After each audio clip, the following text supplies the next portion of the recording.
আসসালামু আলাইকুম। ঢাকা কলেজের দ্বাদশ শ্রেণীর মানবিক শাখার শিক্ষার্থীদেরকে ইতিহাস বিষয়ের অনলাইন ক্লাসে স্বাগত জানাচ্ছি। আমি আইরিন পারভিন, সহকারী অধ্যাপক হিসেবে ইতিহাস বিভাগে কর্মরত আছি। সুপ্রিয় শিক্ষার্থীরা, ক্লাস শুরু করি। আমি আজকে আলোচনা করব ইতিহাস দ্বিতীয় পত্রের দ্বিতীয় অধ্যায় ফরাসি বিপ্লব। সাম্য, মৈত্রী, স্বাধীনতা এই স্লোগানকে সামনে রেখে 1789 সালে ফ্রান্সে সংঘটিত হয়েছিল ফরাসি বিপ্লব। এই ফরাসি বিপ্লব সংগঠনের পেছনে মূল উপসর্গ ছিল দীর্ঘদিনের শোষণ, বঞ্চনা এবং শ্রেণী বৈষম্য। ফরাসি বিপ্লবের ফলে ফ্রান্সের যে জরাজীর্ণ গতিহীন সমাজ ব্যবস্থা ছিল তার পতন ঘটে, এক নতুন যুগের সৃষ্টি হয়েছিল। এই বিপ্লবের ফলে ফ্রান্সের বুর্বো রাজতন্ত্রের পতন ঘটে এবং সেখানে প্রতিষ্ঠিত হয় প্রজাতন্ত্র। আমরা যদি ফরাসি বিপ্লবের প্রভাব একটু লক্ষ্য করি, ফরাসি বিপ্লবের প্রভাব শুধু ফ্রান্সেই নয়, সমগ্র ইউরোপে, শুধু ইউরোপে নয়, বলা যায় প্রায় সমগ্র বিশ্বে এক বিরাট আলোড়ন সৃষ্টি করেছিল। ফরাসি বিপ্লবের যে রাজনৈতিক, অর্থনৈতিক, ফরাসি বিপ্লবের আগে ফ্রান্সের যে রাজনৈতিক, অর্থনৈতিক এবং সামাজিক ব্যবস্থা ছিল সেগুলো নিয়ে আমরা আজকে একটু আলোচনা করব। চলো তার আগে জেনে নিই বিপ্লব বলতে কি বোঝায়। যদি সহজভাবে বলা যায় তাহলে বিপ্লব হলো এমন একটা সমাজ ব্যবস্থা, গতিহীন, জরাজীর্ণ, পুরনোতন্ত্র, এরকম একটা সমাজ ব্যবস্থার মধ্য থেকেই একটা শক্তির উত্থান, যেই শক্তির আঘাতে পুরাতন যে জরাজীর্ণতা, গতিহীনতা এর পতন ঘটে, একটি নতুন সামাজিক কাঠামো তৈরি হয়। এই যে নতুন সামাজিক কাঠামো, অতি দ্রুত এই যে মৌলিক পরিবর্তন সমাজের, সেটাকেই আমরা বিপ্লব বলতে পারি। এবার তাহলে চলো দেখে নিই ফরাসি বিপ্লব সংগঠনের আগে ফ্রান্সের সামাজিক অবস্থা কেমন ছিল। মধ্যযুগে ইউরোপে সামন্ততন্ত্রের ফলে, মানে সামন্ততন্ত্রের প্রভাবে ইউরোপীয় সমাজে শ্রেণীভেদ প্রথা উদ্ভব হয়। ফ্রান্সেও এর প্রভাব দেখা যায়। 1800 শতকের দিকে ফ্রান্সের জনগণকে 3টি শ্রেণীতে ভাগ করা হয়েছিল। সেগুলো কি? প্রথম শ্রেণীতে ছিল যাজক সম্প্রদায়, দ্বিতীয় শ্রেণীতে ছিল অভিজাত সম্প্রদায় এবং তৃতীয় শ্রেণীতে ছিল বাকি, মানে সমাজের বাকি সম্প্রদায় বা জনগণগুলো। এবার আমরা আসি যে যাজক সম্প্রদায়ে কারা ছিল। 18 শতকের দিকে ফ্রান্সের মোট জনসংখ্যা ছিল 2,50,00,000। এই মোট জনসংখ্যার মাত্র 1 ভাগ ছিল এই যাজক শ্রেণীর অন্তর্ভুক্ত। যদি আমরা সংখ্যার হিসেবে দেখি তাহলে যাজক শ্রেণীর সংখ্যা ছিল 1,30,000 প্রায়। এই যে যাজক শ্রেণী, এরা জন্মগতভাবে কিন্তু কেউ যাজক হয়ে জন্মায় না। যাজক একটা পেশা, কিন্তু ফ্রান্সের আইন এই পেশাটাকেই আলাদা একটা শ্রেণী হিসেবে মর্যাদা দিয়েছিল এবং ভোটদানের ক্ষমতা সহ রাষ্ট্রের অন্যান্য সুযোগ সুবিধাগুলো এই সম্প্রদায়ের লোকজন ভোগ করত। যাজক সম্প্রদায়ের মধ্যেও আবার 2টা স্তর ছিল। প্রথম স্তরে ছিল উচ্চ যাজক, যাদেরকে বলা হতো বিশপ, এবং দ্বিতীয় স্তরে ছিল নিম্ন যাজক। এই যে বিশপ, এই বিশপদের সংখ্যা খুবই অল্প ছিল। ফরাসি বিপ্লবের প্রাককালে জানা যায় যে এই বিশপদের সংখ্যা ছিল মাত্র 139 জন। এরাই গির্জা থেকে যে আয় হতো তার সিংহভাগ এরা ভোগ করত। এমনকি রাষ্ট্রীয় যে সুযোগ সুবিধাগুলো ছিল সেগুলোও কিন্তু বিশপরা ভোগ করত। নিম্ন শ্রেণীর যে বাকি প্রায় 1,29,000 আরম্ভে 1,30,000-এর কাছাকাছি, মানে 139 জন ছাড়া বাকি যে যাজকরা ছিল তারা কিন্তু রাষ্ট্রীয় এসব সুযোগ সুবিধা থেকে বঞ্চিত হতো। তাহলে কি দেখা যায় যে যাজকদের একটা অংশ রাষ্ট্রীয় সুবিধা পেত, আরেকটা বড় অংশ কিন্তু এসব সুযোগ সুবিধা থেকে তারা বঞ্চিত ছিল। ফলে এই নিম্ন শ্রেণীর যে যাজকরা ছিল তারা এই বিশপদেরকে ঘৃণার চোখে দেখত। এবারে আসি যে ফ্রান্সের সমাজের দ্বিতীয় শ্রেণী যারা ছিল, অর্থাৎ অভিজাত সম্প্রদায়। ফ্রান্সের মোট জনসংখ্যার 3 ভাগ ছিল এই অভিজাত সম্প্রদায়। আমরা যদি সংখ্যার দিক থেকে হিসাব করি তাহলে প্রায় 3,50,000 লোক ছিল এই অভিজাত শ্রেণীর অন্তর্ভুক্ত। অভিজাতরা বংশানুক্রমিকভাবে রাষ্ট্রীয় বিভিন্ন সুযোগ সুবিধা ভোগ করত। অভিজাতদের একটা সাধারণ বৈশিষ্ট্য ছিল যে তারা অবাধ রক্ত সঞ্চালনের বিপক্ষে ছিল। তারা মনে করত রক্তের বিশুদ্ধতা যদি রক্ষা করা না যায় তাহলে বংশগত যে কৌলিন্য সেটা ক্ষতিগ্রস্ত হবে এবং ক্ষতিগ্রস্ত হবে সভ্যতা। ফলে এই রক্তের বিশুদ্ধতা ধরে রাখার জন্য এই অভিজাত সম্প্রদায়ের লোকজন নিজ সম্প্রদায়ের বাইরে কারো সাথে বৈবাহিক সম্পর্ক স্থাপন করত না।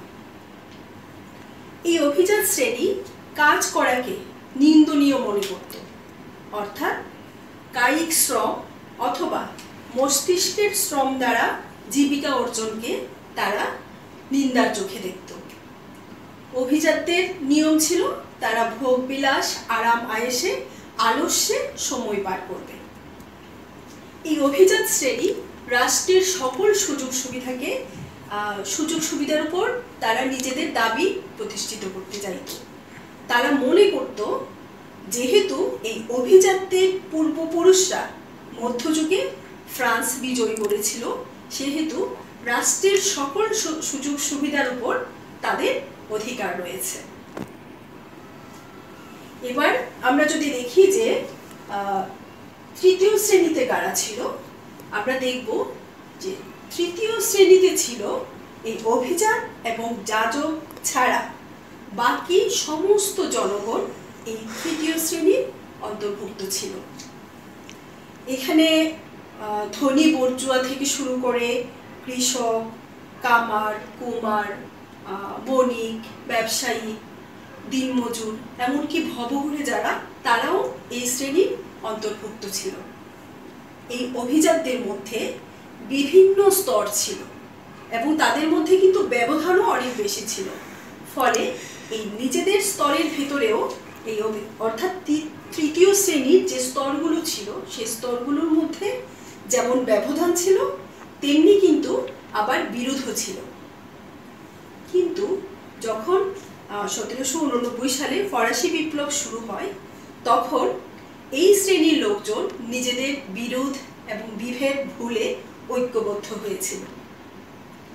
এই অভিজাত শ্রেণীর মুখপাত্র ছিল হচ্ছে বুর্জোয়ারা। বুর্জোয়া বলতে সাধারণত বোঝানো হয় ধনতান্ত্রিক বা পুঁজিবাদী শ্রেণী। ফরাসি বিপ্লবের সব বুর্জোয়াই কিন্তু ধনী ছিল না। সে সময় বার্গ বা শহরের উপকণ্ঠে বসবাস করে যারা ব্যবসা বাণিজ্য, শিল্প কারিগরি দ্বারা জীবিকা নির্বাহ করত তাদেরকে বলা হতো বার্গনেস। এই বার্গনেস থেকেই কিন্তু এই বুর্জোয়া শব্দটির উৎপত্তি হয়েছিল।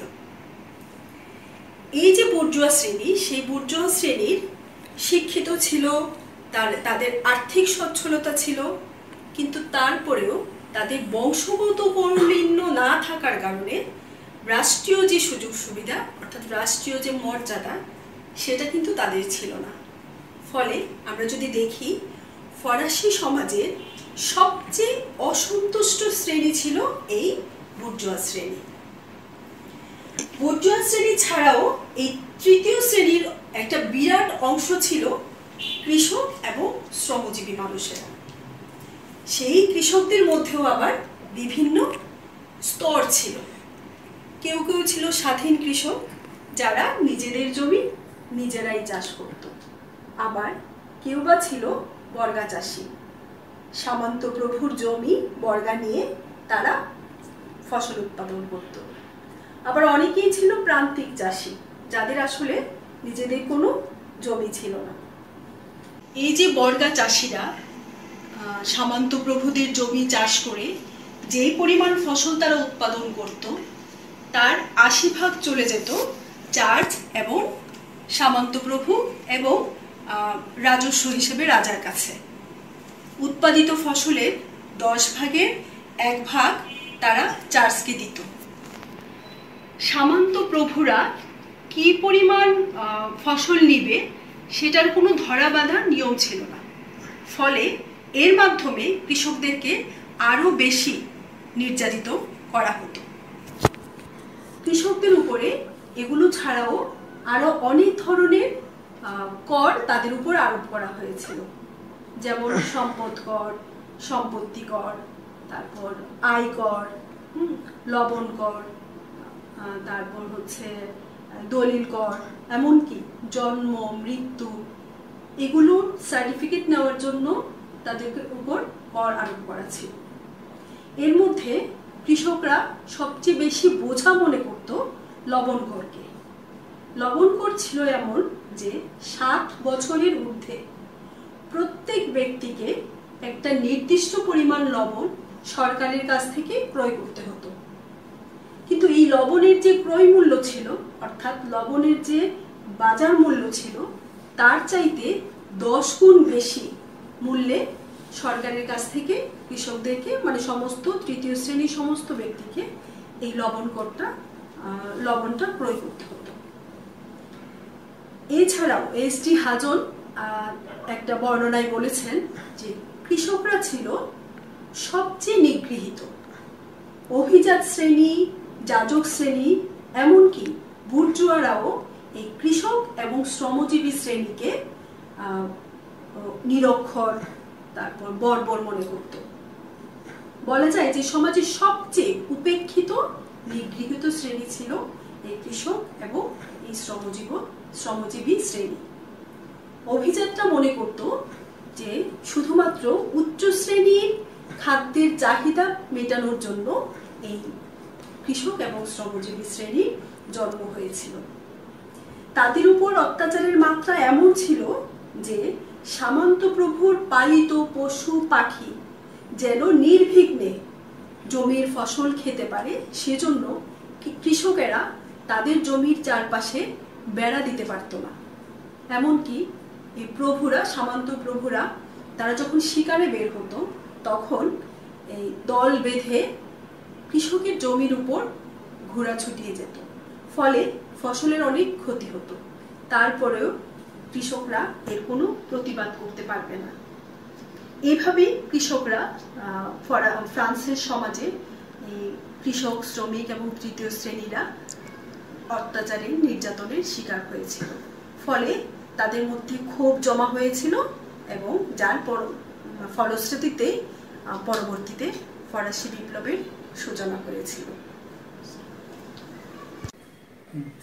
তাহলে চলো এবার দেখে নিই ফরাসি বিপ্লবের পূর্বে ফ্রান্সের অর্থনৈতিক অবস্থা কেমন ছিল। ফরাসি বিপ্লবের পূর্বে ফ্রান্সের অর্থনৈতিক অবস্থা অত্যন্ত শোচনীয় ছিল। ফ্রান্সের যে সরকার বুর্বো রাজা ঋণ ভারে জর্জরিত ছিল। আমরা যদি ফ্রান্সের অর্থনৈতিক অবস্থা দেখি তাহলে দেখব যে বুর্বো সরকারের যে রাজস্ব আয় ছিল, অর্থাৎ সারা বছরে এরা যে আয় করত, সেই রাজস্ব দিয়ে কর্মচারীদের বেতন, রাজ পরিবারের ব্যয় নির্বাহ এবং যুদ্ধের জন্য ব্যয় নির্বাহ করা সম্ভব হতো না। ফলে রাজাকে বাধ্য হয়ে ঋণ গ্রহণ করতে হতো। 18 শতকে ফ্রান্সের যে অর্থনীতি সেটা ছিল কৃষি নির্ভর, কিন্তু ওই সময়ে ফ্রান্সের কৃষি নির্ভর অর্থনীতিরও ভঙ্গুর অবস্থা ছিল। ফরাসি রাজারা শিল্পের ব্যাপারে কোনো উদ্যোগ গ্রহণ করেনি।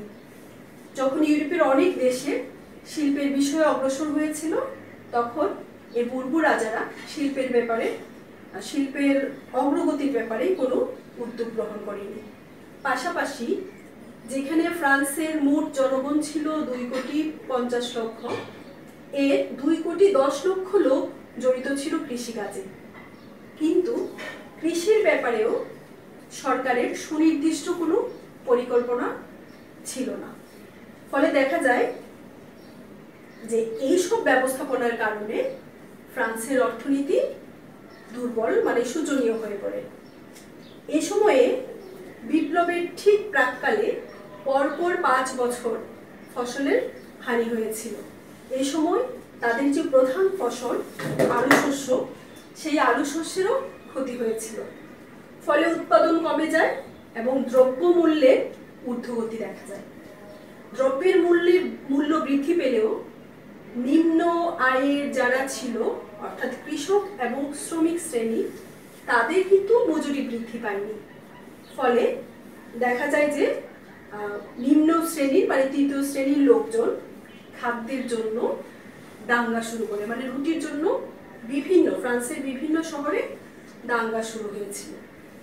এই যে ব্যবস্থাগুলো, অর্থনীতির যে এই বিপর্যস্ত অবস্থা, এই বিপর্যস্ত অবস্থার জন্য বুর্বু রাজাদের অর্থনৈতিক যে পদক্ষেপগুলো ছিল, যে নীতিগুলো ছিল, সেগুলোকে অনেকাংশে দায়ী করা হয়। আমরা যদি বুর্বু রাজার, মানে ফ্রান্সের শাসকদের অর্থনৈতিক ব্যবস্থাগুলো দেখি বা নীতিগুলো দেখি, প্রথমেই চলো আমরা দেখি কর ব্যবস্থা। অর্থাৎ ফরাসি রাষ্ট্রের কর ব্যবস্থাটা কি ছিল। এই কর ব্যবস্থায় দেখা যায় যে সেই সময়ে ফ্রান্সে 3 ধরনের প্রত্যক্ষ কর ছিল: টেইলি, ক্যাপিটেশন এবং ভিনটিয়েমে। এছাড়াও ছিল আবগারি শুল্ক, তারপর দলিল কর, লবণ কর, আয় কর, তারপর হচ্ছে উৎপাদন কর, আরও ছিল শ্রম কর, এমনকি জন্ম মৃত্যু, এগুলোর জন্য যে সার্টিফিকেট নিতে হতো তার জন্য একটা কর ছিল। এই যে কর ব্যবস্থাপনাটা, সেটা এই কর থেকে সমাজের যে প্রথম 2 শ্রেণী ছিল, অর্থাৎ যাজক এবং অভিজাতরা, তারা কিন্তু এই কর প্রদান থেকে অব্যাহতি লাভ করেছিল। তাহলে সমস্ত করের বোঝা গিয়ে পড়েছিল এই তৃতীয় শ্রেণীর হাতে। আবার অন্যদিক যদি আমরা দেখি যে ফ্রান্সের যে জাতীয় সম্পদ, সেই সম্পদের 40% ছিল এই যাজক এবং অভিজাত শ্রেণীর হাতে। কিন্তু রাষ্ট্রের এই সম্পদের কোনো রাজস্ব, কোনো ট্যাক্স তারা রাষ্ট্রকে প্রদান করত না। 1561 সালে পয়সলির যে সন্ধি, সেই সন্ধির শর্ত মোতাবেক যাজকরা স্বেচ্ছা কর দিত। এই স্বেচ্ছা করটা ছিল অনেকটা কর না দেওয়ার সামিল। আবার অন্যদিকে অভিজাতদের যদি দেখি, অভিজাতরাও নানা অজুহাতে এই কর প্রদান থেকে অব্যাহতি পেত।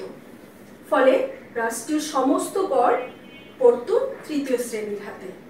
এই যে কর ব্যবস্থাপনার দুর্বলতা, এই দুর্বলতাই ফরাসির বা ফ্রান্সের অর্থনীতিকে বিপর্যস্ত করেছিল। অর্থাৎ যাদের কর দেওয়ার ক্ষমতা ছিল, তারা কর প্রদান থেকে অব্যাহতি পেত। আর কৃষক এবং শ্রমজীবী শ্রেণী, যাদের আসলে কর দেওয়ার ক্ষমতা ছিল না, তাদের উপর সমস্ত করের বোঝা চাপানো হয়েছিল। এ তো গেল কর ব্যবস্থা। এছাড়াও রাজ পরিবারের যে অমিতব্যয়িতা ছিল, সেটাও ফরাসি অর্থনীতির উপর গভীর প্রভাব ফেলেছিল।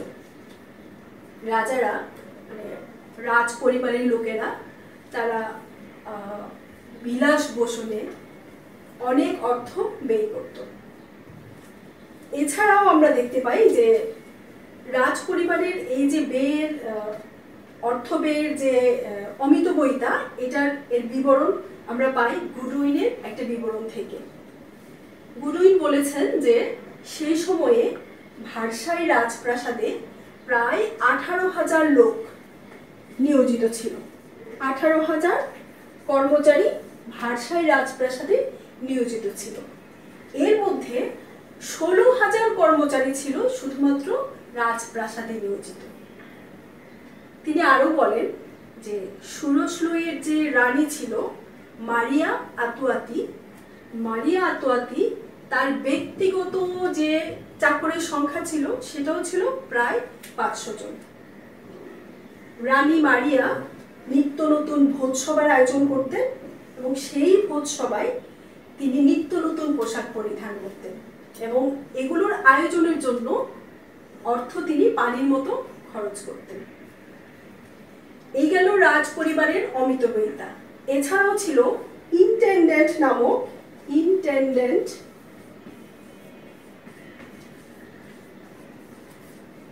এরা ছিল রাজার কর্মচারী। এই ইন্টেন্ডেন্ট ছিল ওই পদের নাম। ইন্টেন্ডেন্ট যারা ছিল ওই লোকেরা সমস্ত রাজ্য থেকে রাজস্ব আদায় করত এবং সেটা রাজকোষাগারে জমা দিত। তো এরা ইন্টেন্ডেন্টরা আসলে দুর্নীতিপরায়ণ ছিল এবং অমিতব্যয়ী ছিল।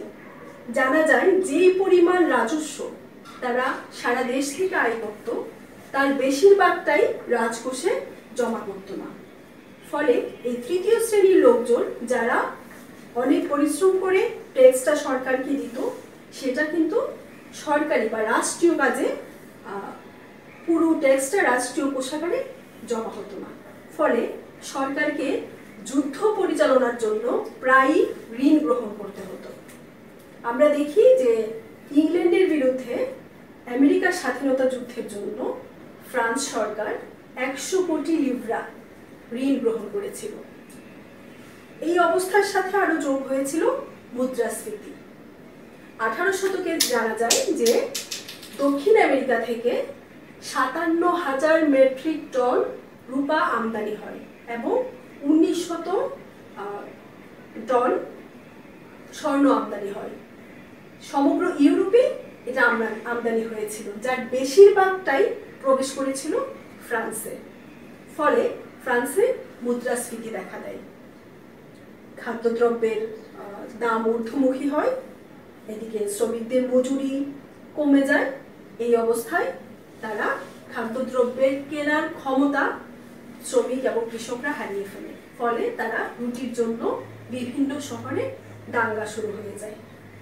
ফ্রান্সের এই যে বিপর্যস্ত অর্থনীতি, এর পেছনে ফ্রান্সের এক শ্রেণীর অর্থনীতিবিদদেরও বড় ভূমিকা ছিল, যারা মার্কেন্টাইল মতবাদে বিশ্বাসী ছিল।